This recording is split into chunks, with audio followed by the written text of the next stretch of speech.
It's going to take all my effort today not to drop the F word. Saw an update on social media. So this person is commenting on somebody else's stuff. And the person has used donation yarn and also has used whatever texture yarns that they had. And they were so friggin' proud of themselves. And anyway, this person says, if I want an Afghan that ugly, I might as well just go buy it at the thrift shop. Really? Really? I'm hurt for this individual.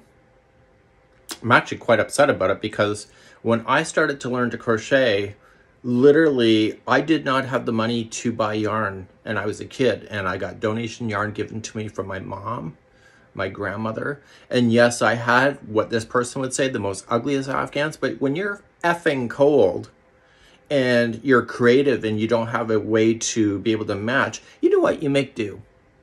And if somebody thinks that somebody doing that is a way of making a garbage project, you know, you better check yourself at the door and realize that it must be nice to have Afghans that always look like they're cohesive.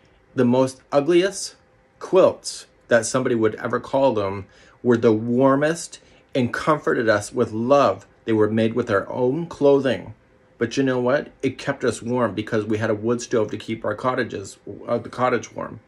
Now I know what you're thinking. Well, I don't live in a cottage and I'm not cold. Well, you know what? Must be nice. And though it's 2022, there are particular people where they are relying on the donation yarn and they're puzzling together and being creative with yarn that is being donated to them. And you know what? Maybe they're also compromising that they wish they could have like a cohesive looking blanket, but they don't. And you know what? They've come to adapt to their own circumstances. So to call projects that are sitting in the thrift shops as garbage is a load of horse crap, to my point of view, because the fact is that just because somebody didn't value that project doesn't mean that it's not worth anything.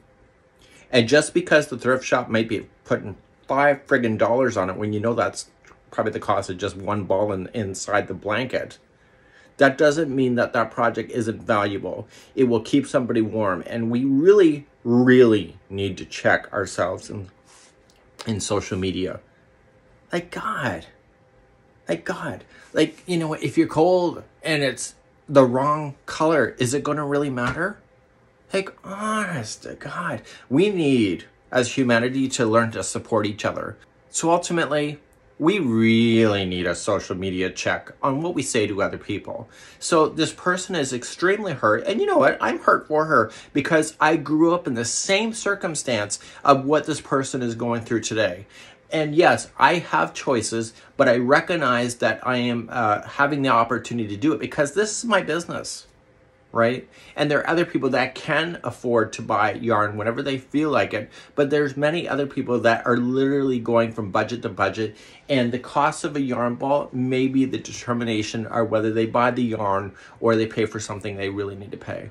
So anyway, I'm hurt. I'm upset about that. Leave me a comment on how you feel about this because I really think humanity is just sliding down that tube of really good. And we need to stop it, and we can do it.